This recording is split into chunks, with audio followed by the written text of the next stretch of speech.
Antaranya itu yang punya gubernur diambil, kesejarahan ulama dari Muhammad bin Ali Al-Falai diambil, dijadiin satu untuk orang yang sama sekali tidak ada sosoknya.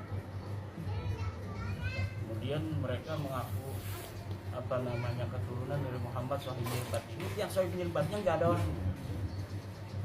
Sahib Mirbat nanti bin Ali. Imat bertemu dengan tokoh-tokoh NU dan akan membicarakan mengenai proses pembatalan nasab para Habib Ba'alawi. Mari kita lihat dulu teman-teman videonya seperti apa. Imaduddin ini nggak kapok-kapoknya teman-teman membahas nasab pembatalan nasab Ba'alawi ya. Padahal NU sangat-sangat cinta kepada para Habaib Ba'alawi. Mari kita lihat dulu videonya seperti apa teman-teman. Antaranya itu yang punya gubernur diambil, kesejarahan ulama dari Muhammad bin Ali Al-Falai diambil, dijadiin satu untuk orang yang sama sekali tidak ada sosoknya. Kemudian mereka mengaku keturunan dari Muhammad Sahib Mirbat. Ini yang Sahib Mirbatnya nggak ada orang. Sahib Mirbat nanti bin Ali bin Alwi bin Muhammad bin Alwi bin Ubaid. Semuanya nggak ada orang di sana. Nanti di tahun 732 seorang sejarawan namanya Bahauddin Al-Kitab As-Suluk di situ menerangkan tentang Ba'alawi.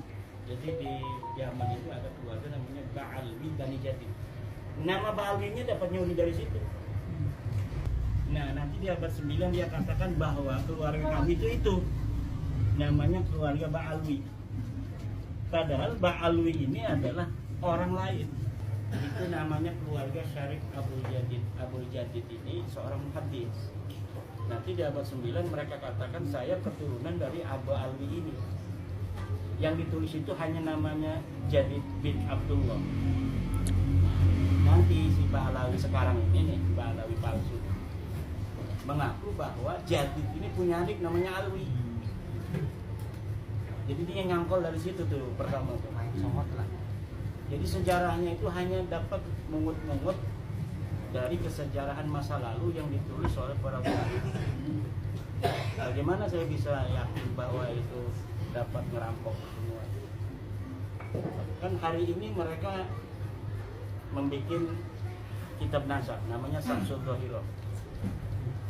Ketika dia mengaku bahwa Ali Qoli Qasam itu yang disebut dalam kitab suluk itu. Nah dalam kitab suluk itu diakui orang yang setiap salat at-tahiyyatul mubarakatuh salawatun itu ketika assalamualaikum ayuhan nabi katanya dia mengulang-ulang yukarriru assalam ilan nabi ala apa hatta yaruddan nabi sallallahu alaihi wasallam sampai Nabi Muhammad menjawab katanya itulah leluhur kami namanya Ali Qoli Qasam karena di situ disebutnya Ali. Nah tetapi dia lupa kalau as-suluk itu menyebutkan dia punya anak siapa, punya anak paman siapa di situnya. Nah pas sekarangnya ini dalam kitab mereka terus beda dengan pengakuan apa yang ditulis oleh sejarawan itu. Misalnya dia punya anak namanya punya anak paman namanya Anu. Di sananya dalam kitab Samsul Dhahirah sekarang ini nggak ada. Jadi mereka itu tidak cermat dalam mencuri. Harusnya kalau mencuri itu yang hati-hati dong dibaca yang benar gitu. Supaya nanti ketika diverifikasi semuanya benar. Kayak Fakih Muqaddam Muhammad bin Ali. Di situ disebutin wa min baiti Abi Alwi Muhammad bin Ali. Bahwa dari keluarga Abi Alwinya Bani Jadid itu ada yang namanya Muhammad bin Ali. Kata Hanifal Atas itu Fakih Muqaddam. Cuma sayang dia juga baca selanjutnya bahwa di situ Muhammad bin Ali-nya disebut punya anak namanya Hasan. Nah, sedangkan Fakih Muqaddam dalam kitab-kitab Ba'alawi sekarang nggak punya anak namanya Hasan. Nah, dari situlah cara-cara kita mengetahui kebohongan sejarah yang ditulis oleh mereka dengan mengakui sejarah yang ditulis oleh orang lain yang benar-benar terjadi pada saat itu, yaitu dengan baina maktubatin wa mukhtabatin ukhra. Wa baina kitabin wa kitabin akhar. Itu akan terbongkar karena tidak bisa orang berbohong tanpa ada cacat sama sekali kecuali Al-Quran. Kalau itu bukan Al-Quran pasti di situ lawajadu fi ikhtilafan katsira. Jadi ada kontradiksi, pasti ada kontradiksi. Dari kontradiksi itu kepalsuannya dapat terbongkar. Dan itu tingkat keyakinannya itu bisa fakta ilmiah yaitu 100%. Makanya mereka nggak berani ketemu begini. Ayo kitabnya mana, nggak bakal berani. Nah, fakta ilmiahnya jelas. Kalau nggak ada saksi mereka berani, tapi kalau disaksikan oleh kiai, profesor, pakar-pakar peneliti nggak bakal berani karena nanti mereka yang akan menjustifikasi nasab palsu. Iya. Makanya maunya dia di Rabita Alawiyah. Kalau di Rabita Alawiyah tidak ada nanti yang menandatangani. Begitu. Nah, kalau tadi tanya Yai Sultan asalnya apa? Ya asalnya saya Muhyiddin. Asalnya saya Muhyiddin. Ini rumah yang biasa di ini kabit-kabit. Ini biasa kompasi. Jadi kalau ada Habib dari Kediri ke Banten, ya dia nyari-nyari kibin kan. Siapa sih yang orang kira-kira gampang dibohongi, yang kelihatannya orangnya baik gitu. Itu udah ada jadwalnya, mereka kayak multi level marketing. Oh kalau di Tangerang ini yang blon nih kata Matuddin. Ya sering ke sini. Yang dari Jakarta mau ke Palembang, mampir dulu. Walaupun dari Pelaraja itu mengkol dulu 12 kilo ke sini. Kan 12 kilo ke sini. Enggak apa-apa, yang penting dapat tambahan. Dan dia itu nggak bakal mampir kepada orang yang bukan kibin, karena nggak bakal bisa diambil sesuatu. Nah, dari situlah karena kita ini marhaba kepada Rasul dari kecil kan. Jadi tujuannya kita menghormat kepada Nabi, mencintai Nabi. Mudah-mudahan ada barokah kan. Dan begitu dengan menghormati keturunannya. Tetapi ternyata kok lama-lama kayaknya bukan ini orang-orang. Ketika melihat video-video dia berani nampar kiai, kan kiai-kiai di Jawa Timur itu yang keturunan Wali Songo kadang pakai Habib juga dia. Ada yang pakai Habib, terutama di Madura. Jadi kiai keturunan Sunan Giri misal, pakai Habib, didatengin tuh sama Habib ke tempat diinjak. Itu tahun 2017-an begitu. Pas videonya saya tapi belum yakin saya itu, ya belum ada keinginan meneliti.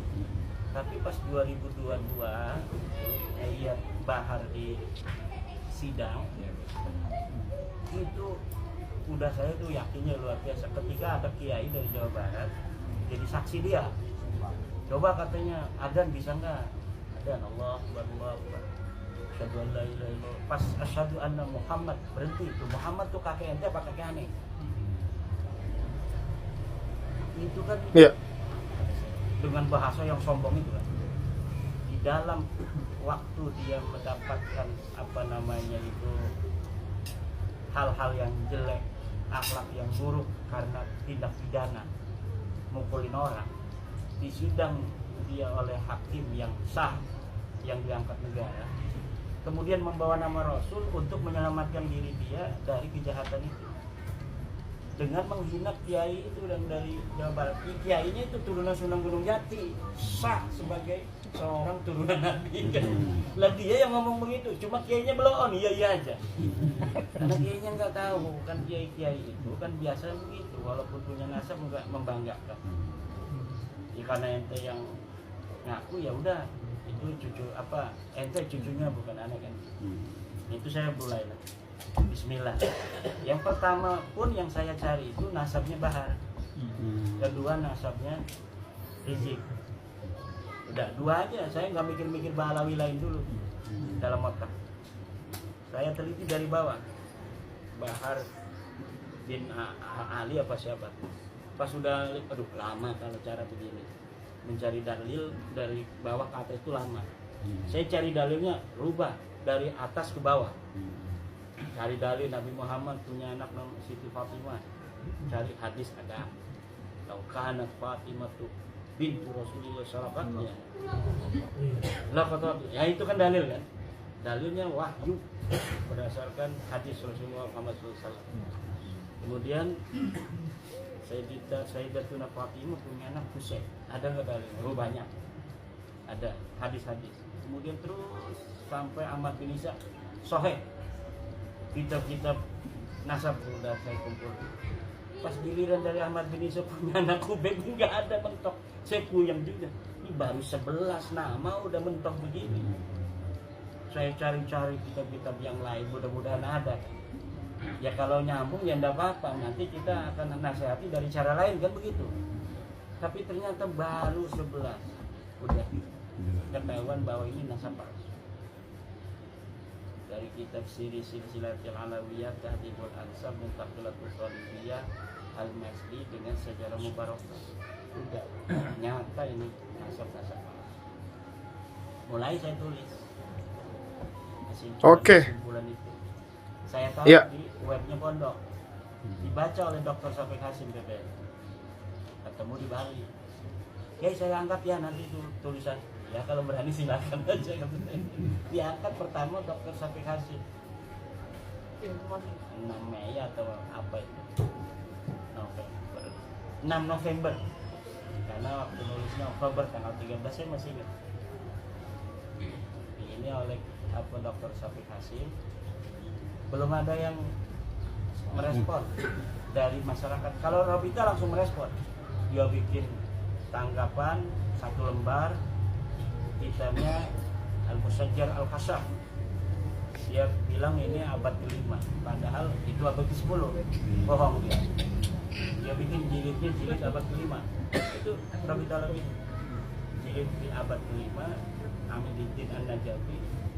Saya cari itu dari kitab-kitab Tarajib, ternyata dia abad ke-10. Yang kedua Abnaul Imam, yang katanya karya Abdul Muammar Yahya, Toba 473. Saya cari Abdul Muammar ini memang keturunan Nabi dan dia nasabah, tapi dia nggak punya kitab namanya Abnaul Imam. Saya periksa kitab Abnaul Imam itu, ternyata baru dicetak tahun-tahun ini dan tidak ada manuskripnya, jadi sengaja ditulis saja. Luar biasa. Nah itu apa dari Rabi Alawiyah, dan suratnya itu saya masih pegang, surat jawaban itu hanya 2 hari dari ketika Dr. Syafiq Hasim mengangkat itu di YouTube. Kemudian ketika Gus Fuad Pleret itu dipersekusi, baru di situ naik tuh. Jadi harus ada korban dulu. Korbannya Gus Fuad dipersekusi. Gus Fuad dipersekusi baru viral. Karena Gus Fuadnya kemudian nyari-nyari tulisan saya itu, diviralkan. Dia kan punya teman-teman YouTube-nya ada 4 orang. Dan 4 YouTube ini kemudian yang ngangkat. Yang lainnya sekarang udah 500 YouTube orang yang nggak dikenal. Jadi masing-masing itu mereka hanya karena keinginan berjuang aja. Tidak ada yang itu saling kenal mengenal. Hanya beberapa yang kita kenal. Jadi luar biasa gerakan rakyat yang dimulai oleh kesadaran kolektif. Jadi nggak ada kaitan tuduhan-tuduhan ini juga orang. Orang-orang itu berkumpul dari jenderal, setelah mereka setuju secara pribadi. Ini saya setuju dengan ini ilmiah. Saya baca referensinya, dicari ada. Gitu. Akhirnya mereka sama. Jadi bukan mereka itu memanfaatkan kita yang memanfaatkan mereka karena kesadaran mereka. Karena mereka mau berjuang bersama kita. Kemarin ada DPR RI juga, mantan Kipin Habib Lutfi. Aduh Kiai, saya ini jangankan Habib yang benar, yang stres saja udah pernah ke rumah saya. Bahkan yang mahal itu yang stres 100 juta bayar. Jadi yang stres ini anak buahnya dulu datang. Ini rumah bapak, DPR akan mendapat barokah. Bermimpi bahwa harus ke rumahnya bapak DPR, padahal bohong. Jadi tapi katanya syaratnya harus nyiapin uang 100 juta. Iya, di DPR yang ngomong ke saya. DPR. Nah, pakai arloji nih yang mahal itu, kelihatan buat Habib boleh. Ya Rolex yang asli itu kan bukan kaleng-kaleng. Kalau Rolex kita itu kan Rolex yang 300. Mobil Alfa ambil Barokah kan. Ada bupati itu di Lampung, HIS pertamanya yang ini. HIS enggak kayak Alphard kan, tapi kalau sudah dimodif itu modifnya aja 600 juta. Oke. Jemput dia mau ceramah di Lampung. Iya. Pas ngejemput ngomong, ini mobil bagus, belum boleh buat ambil. Beberapa bulan lagi diundang lagi di sana. Dia pengen dapat barokah lagi bupati. Jemput lagi ke bandara. Pakainya udah beda kan? Orang itunya udah diambil. Alfa. Diminta lagi ya. Diminta lagi. Nah ini pas diminta lagi dia kasihin, tapi dianya dia marah-marahin sama istri. Habis dimarahin istri. Akhirnya curhat kepada ketua PWI Lampung. Sadar sekarang. Ya sadarnya setelah miliaran itu. Nah, kalau model kita kan setelah ratusan ribu aja. Kan nggak punya duit. Saya sering Patista dapat izin minta 12 juta mau pergi ke Maroko. 12 juta loh. Anak saya baru berangkat 8 juta.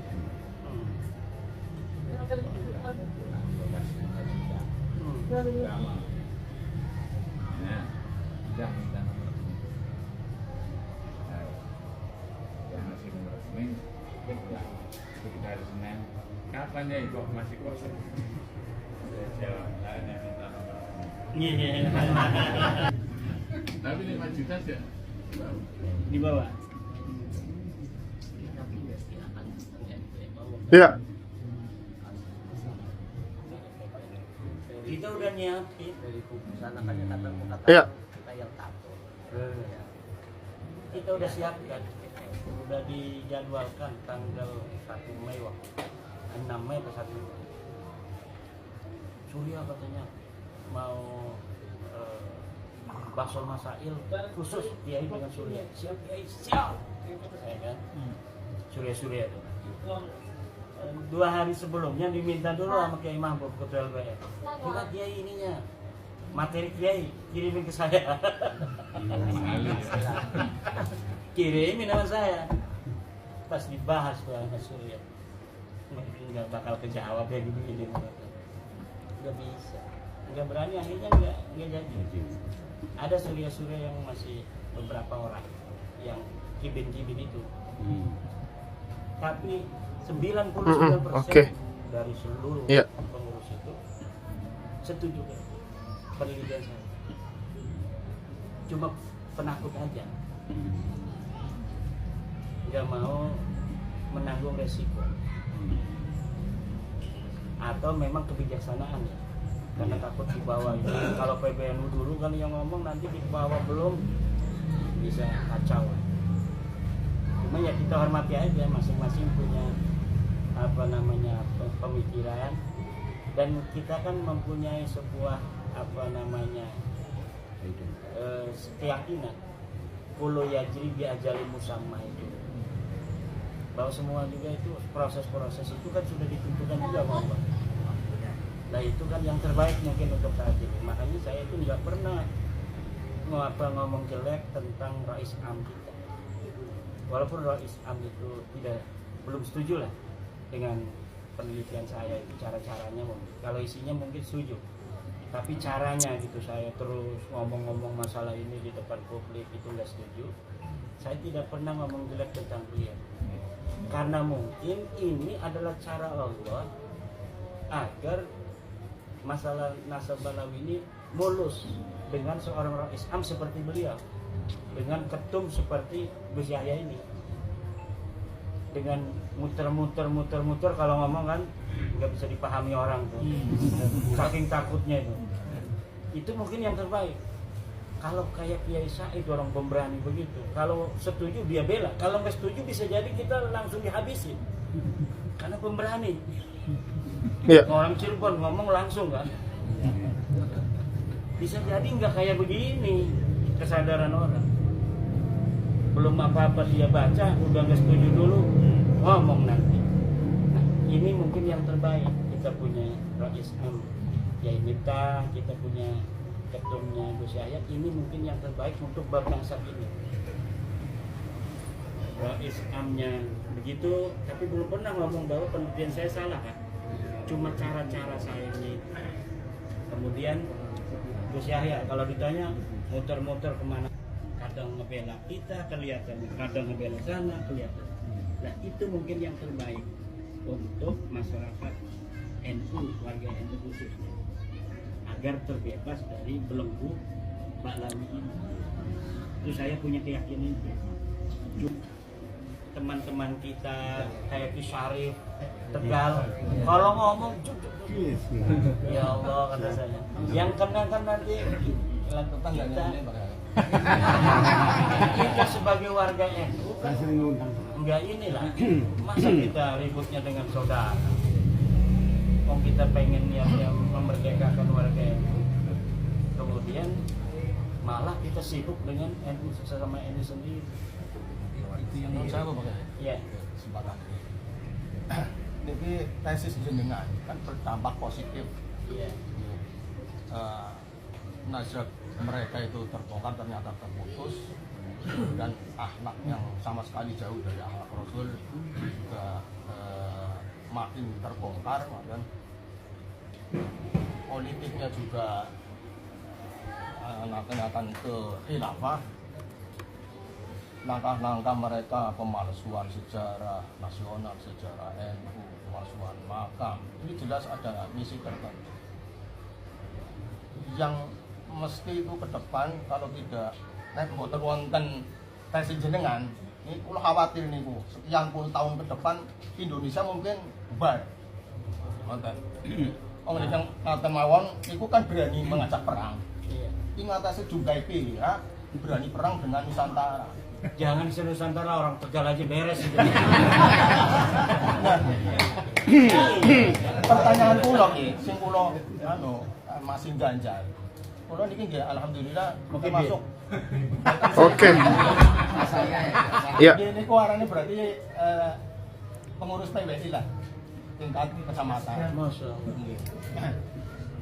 Di mana-mana Tegal itu mulai terbuka pelantikan PWI. Bahkan sewu harlah PWI tahun depan satu kan diundang daerah Tegal Timur menemukan bencana.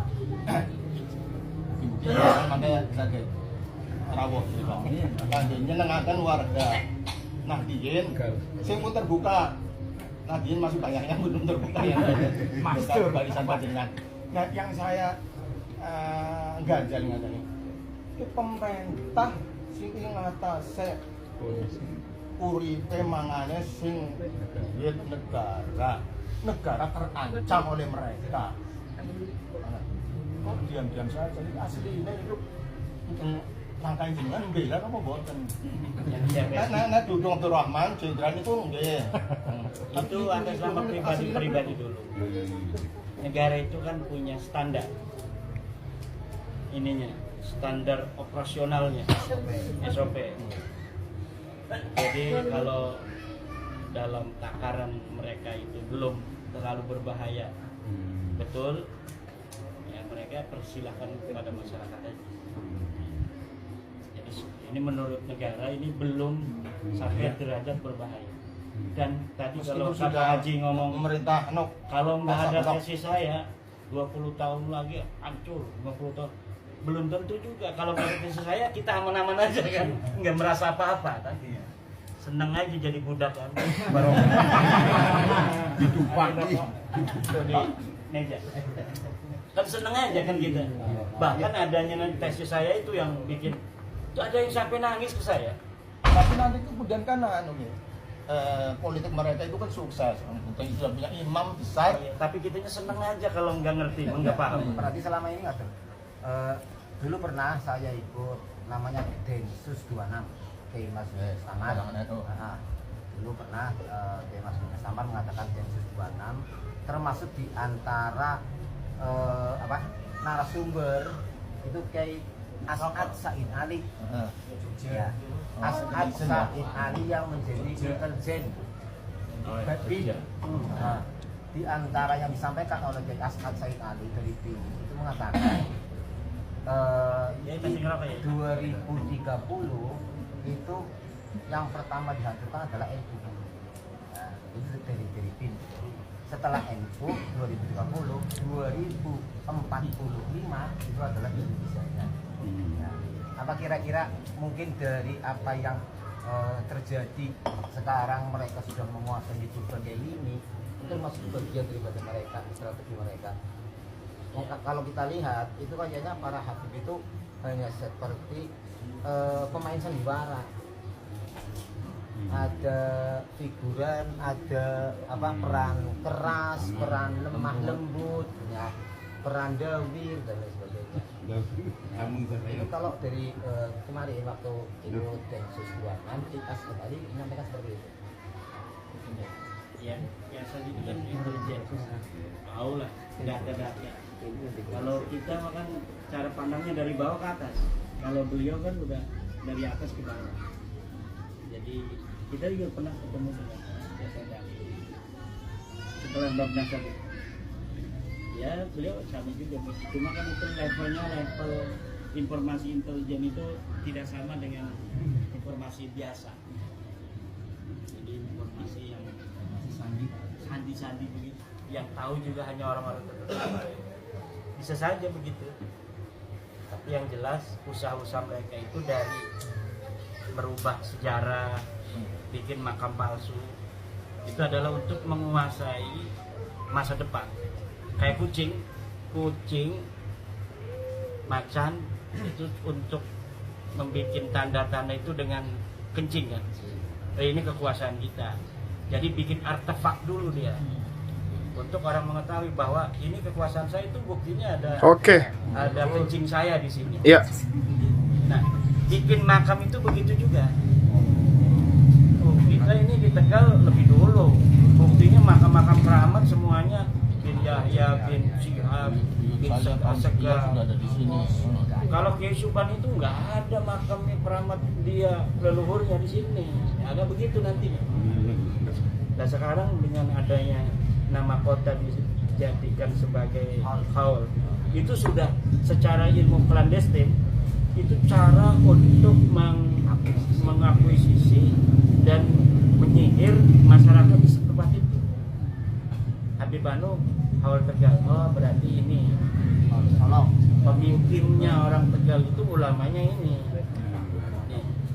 Untung sekarang ini kita udah pada sadar. Jadi mereka, kalau orangnya sadar kan ini haul Solo, misalnya masih mereka nggak malu kan, masih aja tuh haul Solo. Tapi masyarakatnya udah sadar. Itu lama-lama juga ditinggalin. Oh sejarahnya jadi sejarah mereka keramat-keramat palsu semua. Hafal hadis sekian juta palsu. Saya berani memalsukan itu. Malang katanya hafal hadis sekian juta palsu. Saya teliti sanadnya dari mana hadisnya. Hadis itu yang taju ila sanad. Mondoknya di mana enggak ada. Dia ketemu musnidud dunianya sama siapa enggak ada. Malah yang enggak ngaku-ngaku musnid yang udah pernah ketemu musnid. Saya ketemu dengan kiai yang nggak kelihatan kiai, ternyata dia dapat sanad seluruh kitab hadis dari Syekh Yasin Pasha. Iya. Sementara orang yang tidak pernah ketemu dengan musnidud dunia, baik Al-Ghumari kalau dia agak tua dulu masanya, maupun Syekh Yasin Padang, maupun yang kemarin baru meninggal di Mesir, Syekh Muhammad bin Ibrahim bin Abdul Ba'is Al-Qahtani baru meninggal, itu musnidud dunia. Terus yang di Mekah. Nah, dia nggak pernah mondok hadis itu, tapi kemudian disebut al-imam al-muhaddis. Ini kesenangan mereka itu. Nah, sekarang saya sudah menemukan 12 kitab Ba'alawi yang menulis sejarah Indonesia tentang masuknya Islam di Indonesia. Semuanya keluarga mereka. kitab-kitabnya nggak beredar di Indonesia, tapi beredar di luar negeri. Jadi orang luar negeri itu mengetahui sejarah masuk oke. Islam Indonesia itu dari Balawi, Iya. bahwa yang nyebar itu Balawi. Ya Allah. Jadi benar-benar Wali Songo dan sebelumnya itu akan menghilangkan dari apa namanya itu peran-peran penyebaran agama Islam di Indonesia. Hebat gitu. Kok saya kadang-kadang nanya ya, kok Allah membiarkan aja? Kok Allah membiarkan? Bahkan di antara mereka berpuluh-puluh tahun masih kelihatan mulia. Ternyata memang Allah itu sifat Rahman Rahim, kasih sayang, istidrojnya itu kadang lama. Makanya mereka merasa benar. Ya orang Jawa begini deh, Iya, bertitik-titik. cinta titik ala kata arah. Yang disampaikan Ya dulu. yang disampaikan jenengan banyak yang muafak termasuk pengurus-pengurus Nahdlatul Ulama. Iya. Tapi yang sekarang kenyataan dengan kami ketemu dengan jenengan, jadi sedikit paham karena saya ini masih di antara dua jalan. Kalau ketemu Kiai Subhan pasti mengatakan saya mau kiping ya. Dari wajahnya kelihatan ya. Wajahnya udah mungkin. Tapi kalau ketemu dengan para habaib, Imadiyah teka. Nah, manzila benan manzilatan.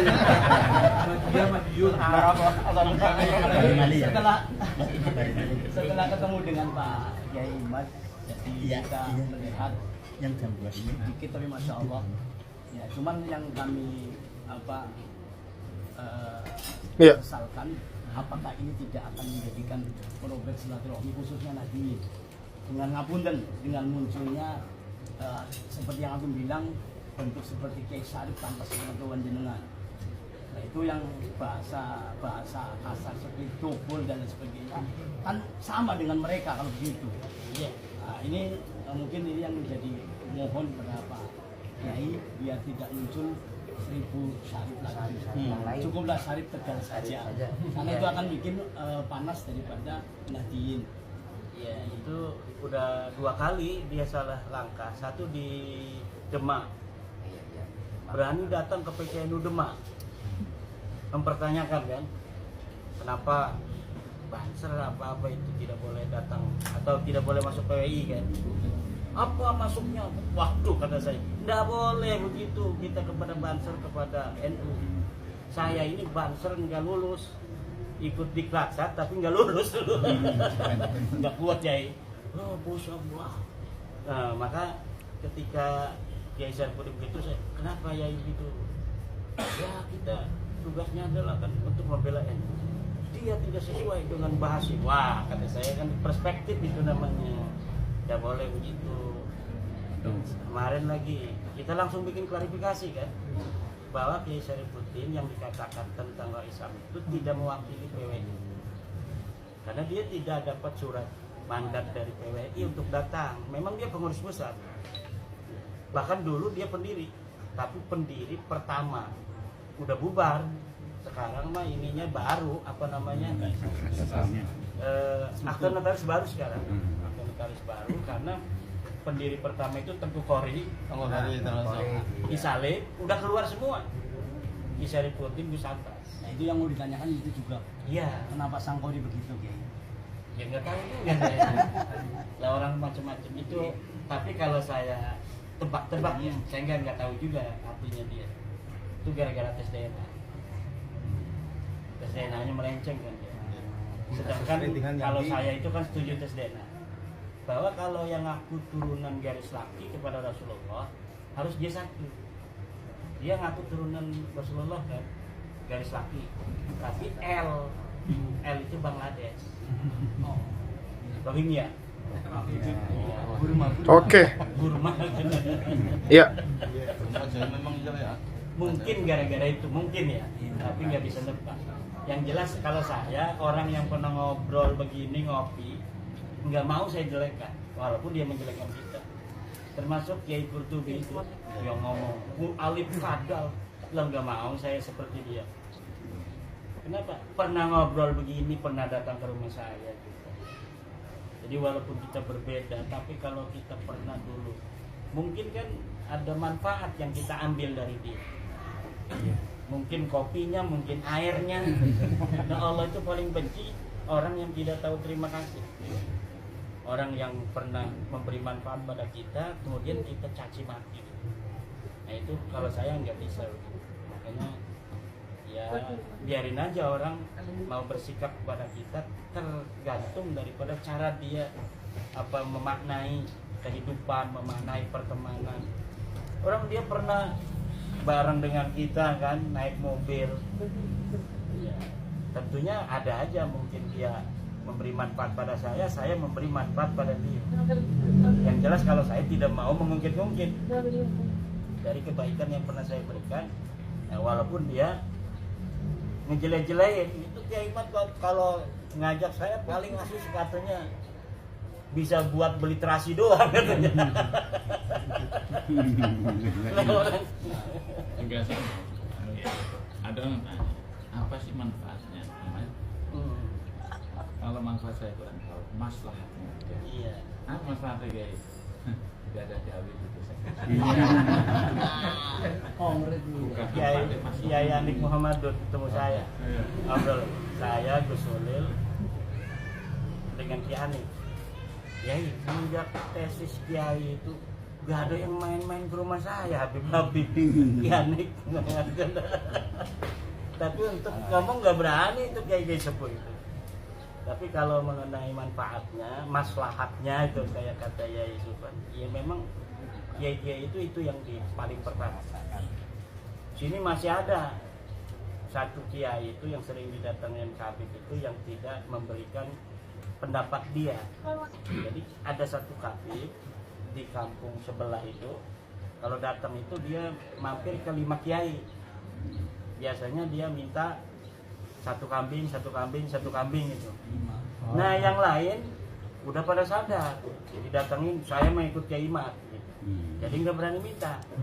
Nah masih ada satu namanya Kiai Usman, dia nggak ngomong kalau saya ikut Kiai Imat.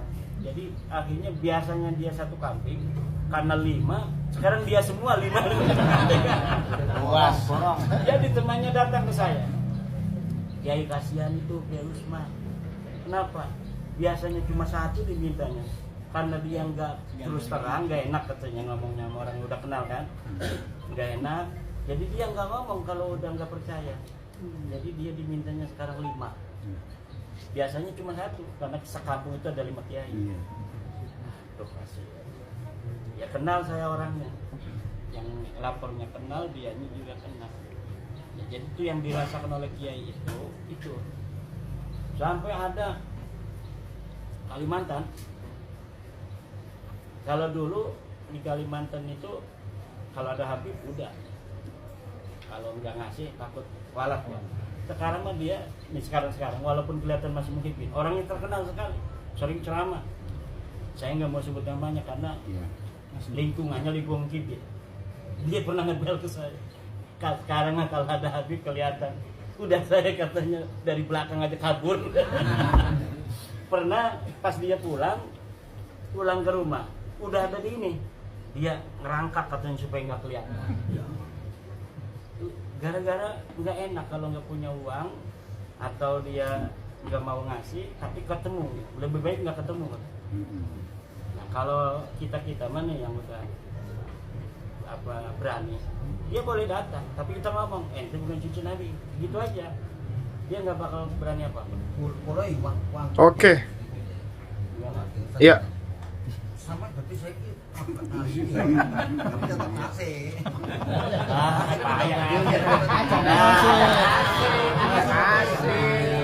Orang menelas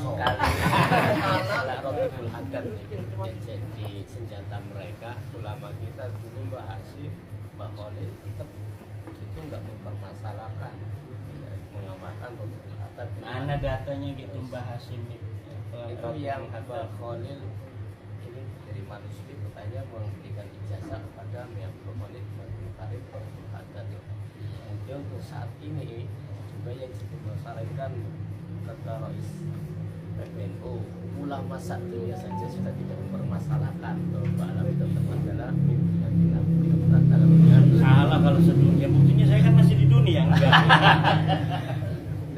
Iya kan ya. Sebenarnya kalau sekarang di sensus, ulama-ulama itu banyakan mana yang percaya enggak? 90% udah nggak percaya. Yang masih duduk sama Habib jadi Muhyiddin pun artinya nggak percaya. Cuma ada keterkaitan yang dia tidak bisa ngomong begitu. Kayak Abu Thalib lah, zaman dulu itu. Abu Thalib kepada Nabi gitu. Iya, nggak enak. Ini saya pribadi itu Ya tinggalin aja, udah jelas.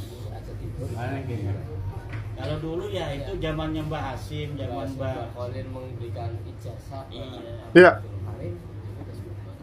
Iya, artinya kan ijazah itu bisa dilakukan, bisa tidak. Iya. Zamannya itu belum ketahuan orangnya tukang bohong. Yang dibaca wiridan yang benar, yang enggak apa-apa waktu itu. Kalau sekarang nanti sanadnya ini kita apa terus melayang-layang nggak ada orang. Kenapa sekarang ini kita hebat bisa mengalahkan Balawi? Udah kalah di Balawi. Karena kita tawasulnya pada Syekh Abdul Qadir Jailani. Orangnya jelas ada barokahnya pada masanya ngajar ngaji. Mereka pada pakai muqaddam yang nggak ada orangnya. Iya, kita minta bantuan ya Syekh Abdul Qadir Jailani. Langsung Syekh Abdul Qadir siap. Sekarang kata dia, pakai muqaddam. Ya dong. siap. Ya kalah udah dia. Nah, orang kita minta. Tapi ada kayak Oke. nggak ada yang kita. Iya. Jadi subhan itu imannya sudah berpegal iman. Ini ngomong ya. Iya.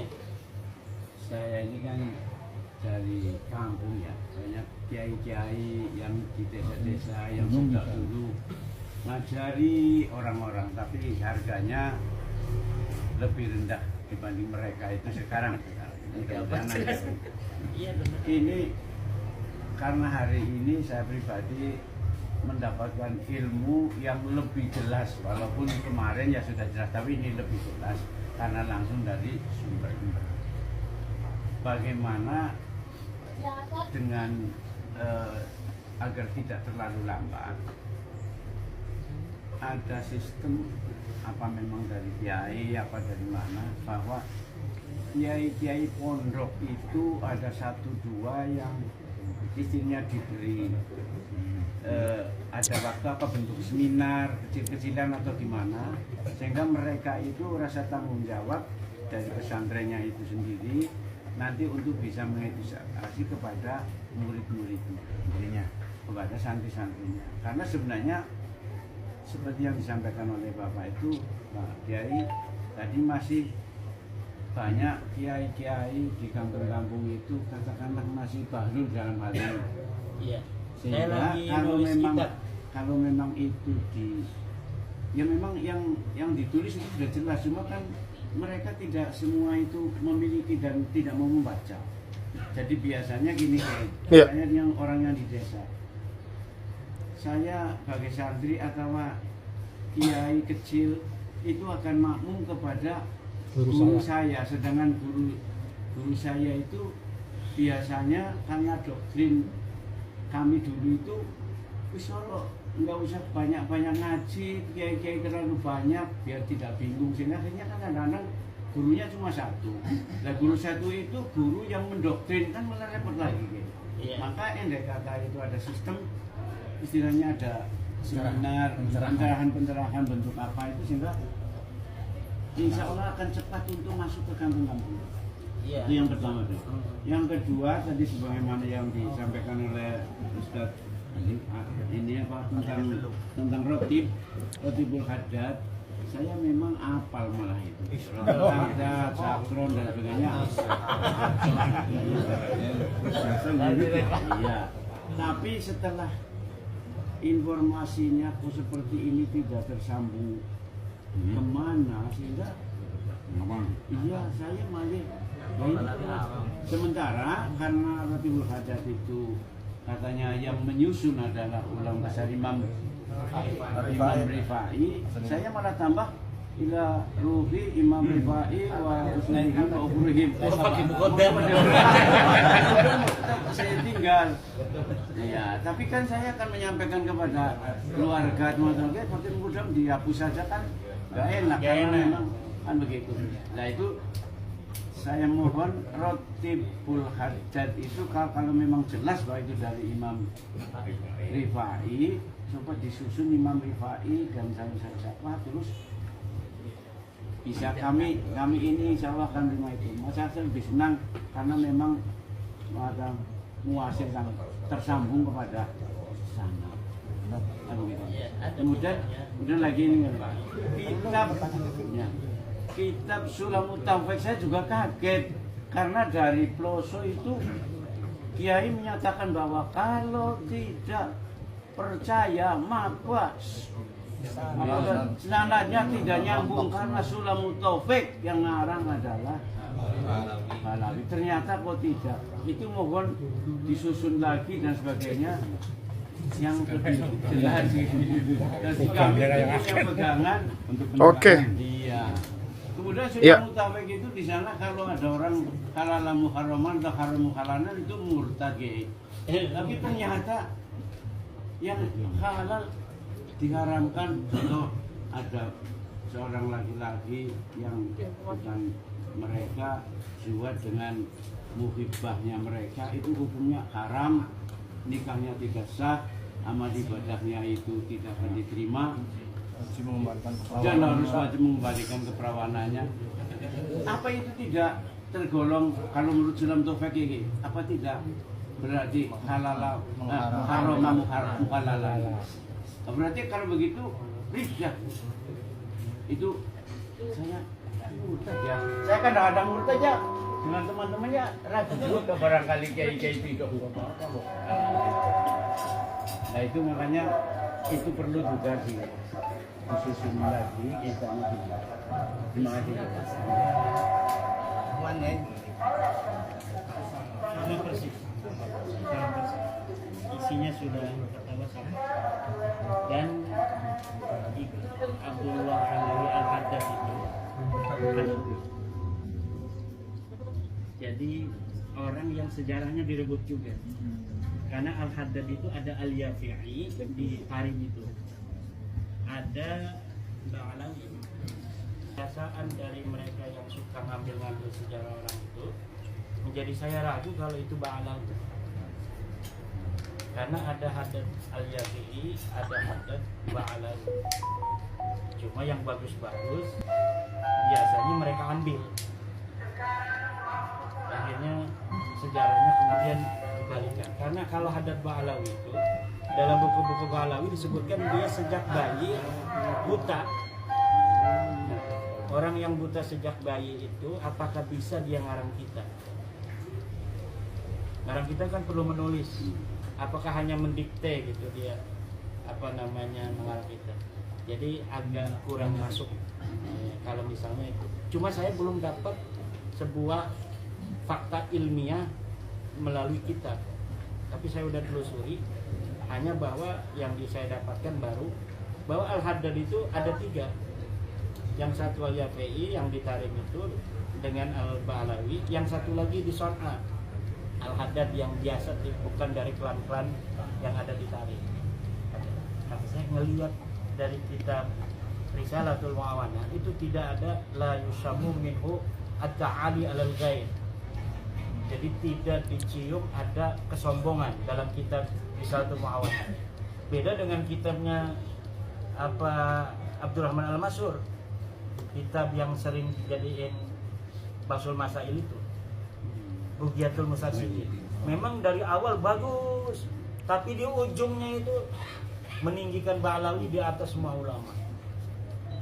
Haram menikah dengan para orang-orang syarifah itu adanya di situ. Kemudian diambil oleh Utsman bin Yahya dan difatwakan di Indonesia oleh Utsman bin Yahya. Nah, tapi kalau di Risalatul Mu'awanah, satunya lagi An-Nasaihud Diniyah, ada lagi apa itu tidak tercium aroma kesombongan. Itu kitabnya Abdullah Al-Haddad. Nah, maka saya curiga bahwa dia bukan Ba'alawi. Dan dia memanggil Ba'alawi ikhwatuna Ba'alawi. Ikhwanuna Ba'alawi. Nah, kalau ikhwanuna berarti bukan daripada keluarga. Tapi saya memerlukan bukti eksternal dari keterangan ulama lain yang menyebutkan pengarang kitab Risalatul Mu'awan ini bukan Ba'alawi. Kenapa? Karena kitab-kitab Ba'alawi asli itu semuanya ada kesombongan, semuanya menghina orang di dalam. Tapi kitabnya Al-Haddad ini tidak. Saya curiga. Ada kitabnya muridnya Al-Haddad, Tasbitul Fuad. Dalamnya itu semuanya enggak beres. Dalamnya itu adalah cerita-cerita halu dan sebagainya. Kalau ini kita sekarang di pondok itu ada di satu semuanya bagus. Kitab-kitab Ba'alawi walaupun depannya bagus, ujungnya itu pasti meninggikan keluarganya. Itu ciri daripada kitab-kitab Ba'alawi. Semuanya, Al-Masra'ur Rawi, Durarul Baha'ud Dawi, kitab Al-Juz'ul Latif Abdullah Ali Idrus, kitab Sarhul Ainiyah, semuanya hanya menerangkan kehebatan keluarga yang orangnya fiktif itu. Yang orangnya fiktif, misalnya saya nih pengen dihapus sebagai turunan Hamengkubuwono. Bikin nama-nama kita hafal 3 sampai kakek. Sananya itu kita bikin nama-nama sampai Hamengkubuwono. Hanya nama-nama saja. Ketika diverifikasi di Jogja ternyata nggak ada, Hamengkubuwono II tidak punya anak namanya Samlawi. Oh, ada dalam data saya. Saya bikin bukunya. Hamengkubuwono misalnya hidup tahun 1500 atau 1700. Saya bikin kitab karya Pangeran Segoro Ireng tahun 1700. Ini buktinya. Tapi tidak sesuai dengan kitab-kitab lain 1700 yang mengatakan Hamengkubuwono ini nggak punya anak namanya Samlawi. Terserah. Pas dites DNA sama Sultan Hamengkubuwono, saya dengan Sultan Hamengkubuwono, DNA-nya beda. Ya udah, ini Ba'alawi ini DNA-nya udah jelas. Jangankan dia ini orang keturunan Nabi, orang Arab juga. Itu yang paling kuat secara penelitian modern. Iya. Tapi bagi para kiai itu harus ada dalil kitab nasab. Tapi kalau orang-orang intelektual itu, dia cukup tes DNA itu. Kalau kita mah namanya orang santri, mana dalilnya? Gak cukup tes DNA. Gitu. Memang penting konsep untuk menentukan nasab kalau ada turut isbatin nasab. Pertama itu adalah salah satu sih Pak Yai sering berikan kepada iya. apa saja yang bisa menentukan nasab. Iya, satu kan dengan mereka rik'ah itu kita. Yang kedua adalah syahadat. Gak mungkin kalau syahadat, karena kita harus mencari orang yang ada di abad 4 ya, yang menjadi saksi betul apa tidak Ubaid ini anaknya Ahmad. Itu nggak mungkin konsep syahadat. Ikrarnya Ahmad bin Isa, harus ada kitab Ahmad bin Isa yang ditulis bahwa saya punya anak Pak Muhammad Ali Husain tambah Ubaid. Nggak ada kitabnya Ahmad bin Isa. Kemudian, nah ini nggak bisa di ini nih, turut isbatin nasab yang ketiga ini yaitu syahadat tidak bisa, ikrar juga tidak bisa. Nah, yang keempat adalah tarik al-biologiyah, cara biologi. Ini diikuti oleh ulama-ulama nasab Timur Tengah sekarang, termasuk Khalil bin Ibrahim. Tapi tidak diikuti oleh ulama-ulama masa lalu, kan tidak ada. Nah, sekarang ini tarik al-biologiyah ini yang bisa dilakukan. Kalau sudah di atas DNA-nya J1, tinggal diteliti nasabnya. Kalau tes DNA-nya sudah G, nggak perlu diteliti nasabnya, pasti dia dapat nuri dulunya. Nih, Syekh Tegal, siapa namanya? Keturunannya semua orang Tegal itu ujungnya satu misalnya. ketika sudah diketahui DNA orang Tegal ini semuanya misalnya J1, tiba-tiba saya ngaku dari keluarga Tegal, pas dites DNA L, lah ini jelas bukan keturunan Syekh Tegal itu. Orang Tegal semuanya pada J1. Nah ini Balawi itu begitu, turunan Nabi yang ada di Saudi, Al-Jammaj, Al-Amiri, Al-Abdali, Al-Syarif, Al-Auni, Al-Idrisi, itu semuanya udah tes DNA G1 semua. Hanya Balawi aja yang G ini. Turunan apa G itu? Yahudi. Salah. Yahudi Askenazi. Askenazi itu artinya Yahudi yang ngaku-ngaku keturunan Nabi Yakub, tapi bukan turunan Nabi Yakub. Oh, bisa. Jadi dulu mereka ini orang yang tidak percaya kepada Tuhan. Nah, jadi orang Turki, Persia yang gak mau masuk Islam, gak mau masuk Kristen, dia hidup nomaden sampai ke Kaukasus. Bikin kerajaan di Kaukasus namanya Kerajaan Khazar. Wah, dia merasa aman di situ ratusan tahun di Khazar. Setelah itu terjadi perang antara Islam dan Kristen. Zaman Salahuddin Alayubi. Mereka, wah, kita ini ada di tengah, nanti kita jadi korban. Nah, Islam katanya menghormati Yahudi, Kristen menghormati Yahudi. Kita masuk Yahudi aja. Akhirnya mereka itu Kerajaan Khazar, rajanya dan pemeluknya dan pengikutnya, rakyatnya masuk Yahudi. Bukan hanya masuk Yahudi supaya keren, dia ngaku keturunan Nabi Yakub. Kata orang-orang Yahudi, Nabi Yakub anaknya cuma 12. Kamu dari siapa? Saya dari anak ke-13. Coba lihat di internet, keturunan 13 Bani Israel. Itu suku Khazar itu. Nah, setelah tes DNA sekarang diketahuan seluruh keturunan Yakub itu J1 sama dengan keturunan Nabi Muhammad. Sementara keturunan Khazar yang ada di Israel itu G juga. Jadi yang di Israel sekarang itu yang J1 cuma 10%. Yang keturunan asli daripada Nabi Yakub 10%. Nah, 11% G. Yang lainnya itu campur-campur orang-orang yang mengaku-ngaku keturunan Nabi Yakub. Jadi dari Nabi Yakub saja yang ngaku keturunan Nabi Yakub garis laki itu yang benar hanya 10%. Dari keturunan Nabi Muhammad yang ngaku-ngaku sebagai pancar laktu Nabi Muhammad, dari 100% juga paling hanya 10% yang benar. Jadi kalau ada orang dari Timur Tengah sekalipun ngaku-ngaku turunan Nabi itu bisa jadi bohong. Ciri-ciri turunan Nabi asli itu dia nggak ngaku-ngaku turunan Nabi. Iya. Coba di Saudi, kan orang sering tanya, lalu kiai keturunan Nabi asli itu marga apa?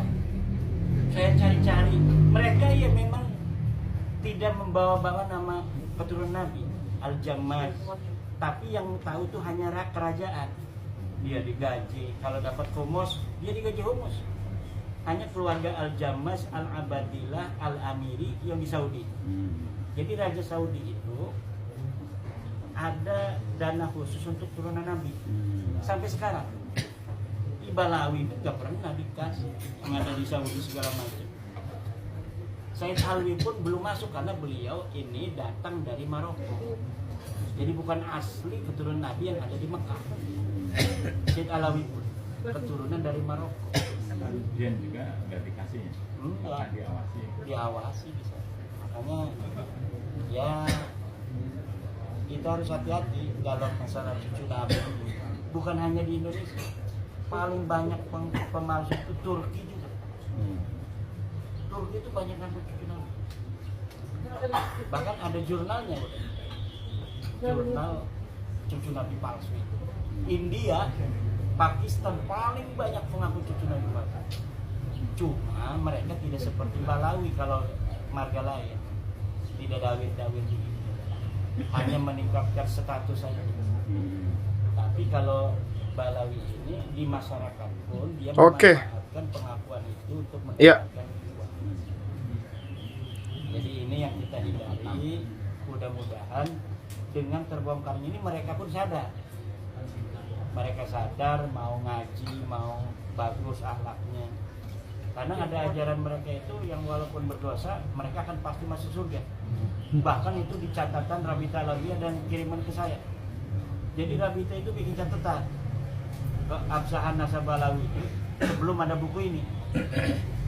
Ngirim ke saya bahwa anti ya Fatimatu wa wulduki fil jannah.